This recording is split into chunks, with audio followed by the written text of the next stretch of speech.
Hi, and we're here at Happy Conference for our GYO visit today. We're going to be covering a lot about culture today and how to make a happy workforce, really, and how can that make your business productive. What have we got on, Julie? Wow, we start this morning with our very own Helena Moore from Bromford, and she'll be looking at great customer services and happy staff. And we've got Simon Fowler, who I'm looking forward to, and he's from John Lewis. The most admired retailer. Yeah, Henry Stewart from Happy is going to be talking, so he's going to be talking about creating a happy and productive workforce. And then we've got people from Microsoft and Cass Business School as well, so it looks like a great agenda. It is. It's going to be a full-on day, and it's about to start in 10 minutes, so we're going to finish our coffee and go on in. It might seem crazy what I'm about to say. Sunshine, she's here, you can take a break. I'm a hot air balloon that could go to space. With the air, like I don't care, baby, by the way.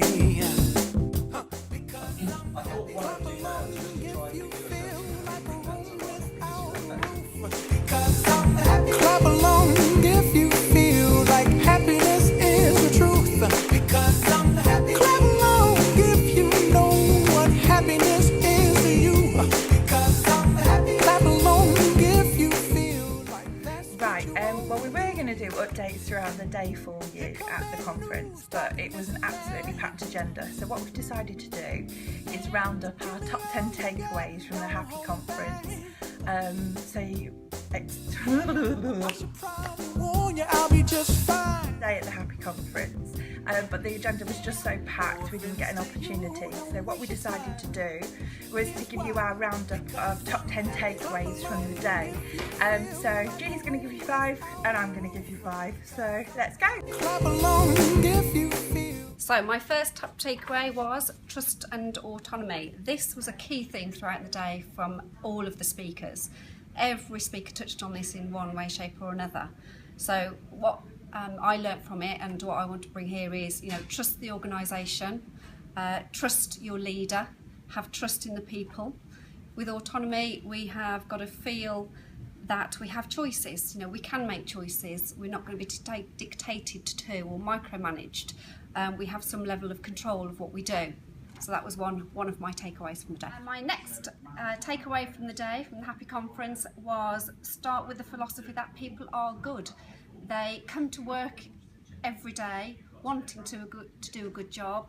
They have commenced employment with us because they want to do a good job. So we need to start with that philosophy. This was Henry Stewart, the Chief Exec of Happy Limited. He started the conference off with that. And if they're not doing a good job, then we need to ask ourselves, well, why? What's changed? And my third takeaway from the day is use the Strength Finder. This is another one of Henry Stewart's. It's focus on people's strengths, play to your strengths. Don't focus on their weaknesses.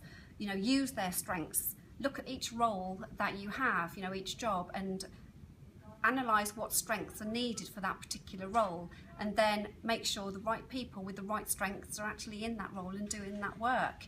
A quote that he said is, only 17% of people get to do every day what they are best at, which, if people were doing 100% every day of what they were best at, just think how great their work would be and how happy they would be at doing the job that they, have the strength for. And my fourth takeaway from the day is recruiting. Now, this was from Dominic Monkhouse, who I have to admit was really an inspirational leader, said it as it is. I've taken out some of his swear words in this, by the way, to make it a little bit more cleaner for the blog. Now, his recruiting and interview question techniques were completely different to anything I'd heard. And he's saying, one of the questions we should be asking at interview stage is, what sucks about your current job? Because they're leaving their current job for a reason.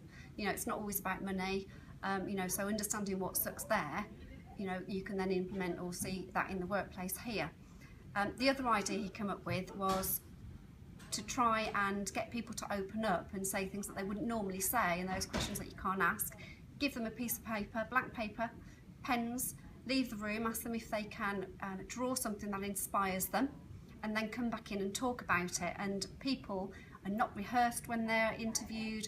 You know, it's not the normal CV, what have you done, you know, give me your strengths and your weaknesses. It's about having that open conversation, understanding what people tick. Once you recruit as well, you can use that in-house and ask your own team, you know, or ask yourself on each individual team, if this person came in for a job interview tomorrow, would I re-employ them? The other one is, if they left tomorrow, would you be happy about it? So if you were happy and you wouldn't employ them again, then you probably need to sit down and have a really hard conversation with that person about, is this the right role for them? Okay, and my last and final one, thank goodness I hear you say, is it all starts from a leader. The Happy Manifesto is all about creating a happy workplace, creating happy colleagues, and it has to come from the top down. You know, everybody has to be involved with it, so it starts from a leader. Brendan O'Keefe, who's the MD of Epic CIC, says the Happy Manifesto must be leaders first or it will fail, it will not work. And Shannon Banks, the MD of B Leadership, says it all starts from a leader. Okay, so my first takeaway was about having honest conversations, and this is something that Dominic talked about. What he talked about was really, if you've got underperformers in your team, if you're not telling them that they're underperforming, how are they meant to know? How are they meant to improve? How are they meant to be great in role?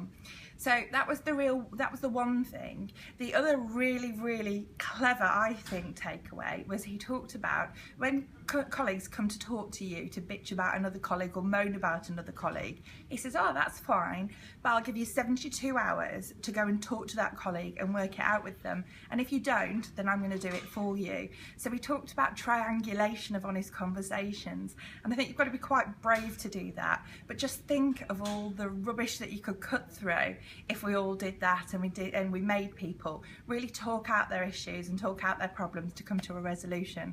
Okay, so my second takeaway was about all this stuff being vital for the bottom line. There was a lot of talk at the conference about whether this is actually worth it. Is it just fluffy and something nice to have, or is there a real business benefit for doing it? And what came across really strongly is, yes, there's absolutely a business benefit to doing this. So things like keeping good people, you're saving money on recruitment, you're saving money on retraining, but also there was some study and it looked at the FTSE 100 companies, and the ones that are on the Great Place to Work list consistently have higher profits than those that aren't. So there really is a bottom line gain to creating a great place to work. Okay, my third takeaway, get on the bus. So getting on the bus, what he talked about, and this was Dominic again, talked about don't set the direction of the bus before you've got the people on the bus. What you need to do is get the right people on the bus. There's a lot of buses in this tip. Get the right people on the bus and then set the direction. There is no point setting the direction with the wrong people in your team. So really get the right people and then set the direction. Fourth takeaway was about rotation. And this was a really quite a clever idea. It gave the example of 6 people sitting together. And what you'll have is, as those 6 people start working together, they'll start to tap in to the same contacts in the organisation. So what will end up happening over a period of time is that those people will only go out and talk to the same people all the time in your organisation. They won't expand that network out. So what the conference talked about is actually rotating where you sit. So the stuff that we do about hot desking, for instance, and hot desking around the business or experience it days, so that you start to make those new contacts and you start to branch out. And the amount of value that you'll get from making all those contacts and really spreading your network is huge. And my fifth and final one was about environment. This again came from the conference, talking about how important it is to make a great environment, a great working environment. So one of the guys from Rackspace talked about what they'd done. They'd set their business up in Southampton, and they were really concerned that they weren't going to get the same level of talent in Southampton as they got in London. So what they did was create an amazing work environment, and they actually had a slide going from the top floor down to reception.